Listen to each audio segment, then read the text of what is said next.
Okay, so you made a decision to host a hackathon for your company. Whether it's an IT hackathon or you're going to solve a scientific problem with it, you need to decide which format you should choose. Whether it's going to be a virtual one or an offline hackathon. And if you think it's a really easy choice and you should just go with a virtual one, wait. It's not that simple. Let's talk about pros and cons of each option. Hello everyone and welcome to my channel about co-creation. My name is Lisa and I spent 5 years organizing collaborative university competitions for world well-known companies to solve their extreme innovation challenges. And now I help businesses innovate and solve their R&D and business challenges with hackathons. In general, there are many different factors that will influence your decision about which type of the hackathon you should organize. Sometimes offline events are simply not possible in your situation and you should go with a virtual one. But if you have a choice, let's just talk about offline hackathons first and their advantages and disadvantages. And the main advantage of an offline hackathon is that it allows you to build stronger bonds, stronger connections between participants, which brings conversations and ideas to another level. I don't think that I need to explain that nothing can replace this natural offline interaction when people just meet each other, they talk to each other, they can talk to any person they want. This is something that no online tool can currently provide. I mean, this is true. We still need each other in real life, and it's still so much easier for us to build these connections in real life, especially when we have this limited time to do that. Another thing about offline hackathons is that they help to build trust, which is also extremely important for creativity. This is something that we should always keep in mind. This is one of the most important things when it comes to innovation and co-creation. We need to have this trust, and when we meet offline, it's just so much easier to see how the person behaves, how which nonverbal signals they give and which emotions they have, and it's just a more natural environment for us to talk. It's also easier to get help offline, I believe, because you don't need to schedule a call. You can just come to a person and start talking and start discussing the problem, and it's just so much easier. You can also have some other types of activities, like informal activities, lunches, dinners, even parties together, and it also helps to bring this interaction to another level, but also to discuss the problem outside of this official environment and come up with new solutions during these informal conversations. And the communication just goes faster between everyone. If there is a problem, it can be addressed straight away. I just remember each and every offline session we had when I was working on collaborative university competitions, and I remember how much more open they were than online, how strong the bonds were that we created, and how much more trust existed between universities and clients, and the client and our company, and it was just so much easier. And these offline meetings that might take the whole day, they are not as exhausting as having such meetings online, like sitting just in front of your computer for the whole day. It's so much more difficult than have an offline conversation where you can change places, where you can just go and chat with someone. However, offline hackathons, they do have their own disadvantages, and there are quite a few of them. First of all, it's really more difficult to organize an offline hackathon. You need to think not only about the process itself, but all accompanying parts like the venue, food, accommodation for participants. It's also definitely more expensive because you basically have to pay for it all. So you need to invest more money. Also, it's more difficult to have participants from the overseas, and it really might limit the number of ideas, because I do believe that it's important to have participants with different cultural background, with different mindset, and with different experience, and they can bring absolutely unexpected solutions.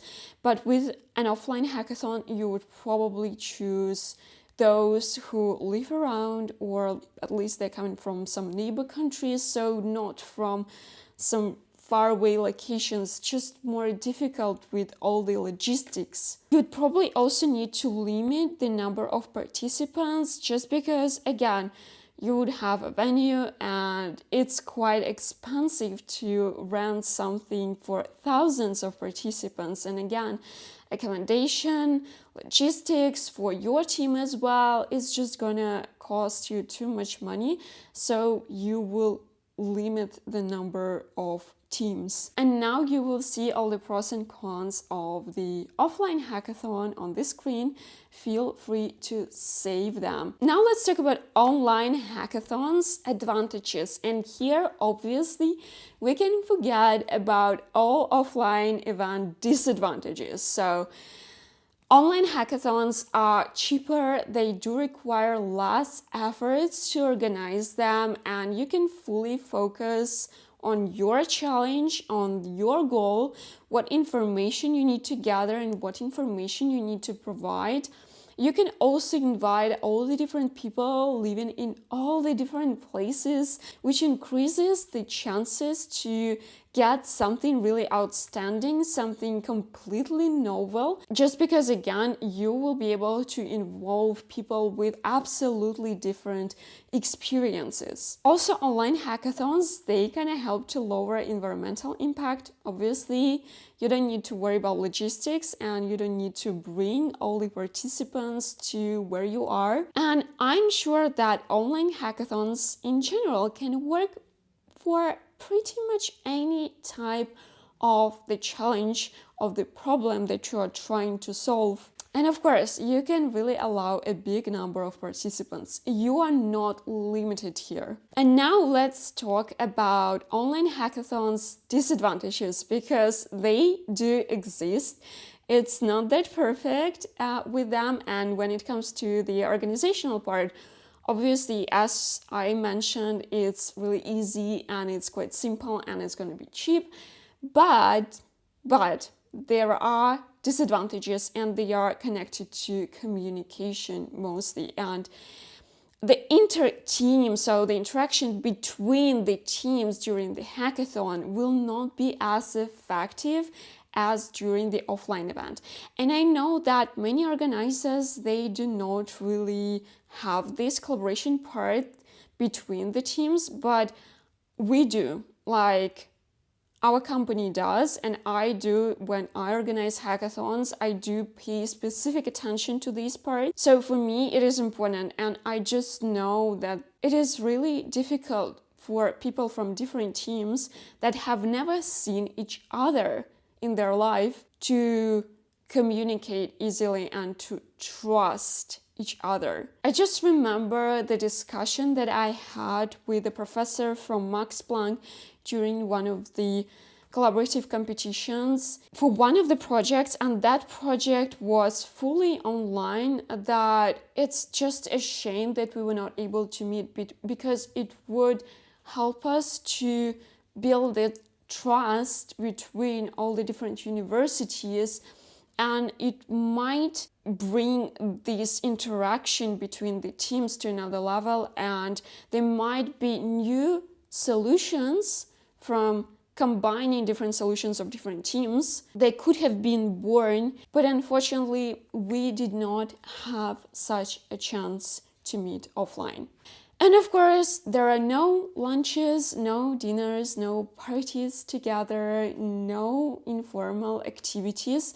Though you can, of course, organize some breakout rooms to let participants talk about completely different topics of interest outside of the challenge area, and this would probably help.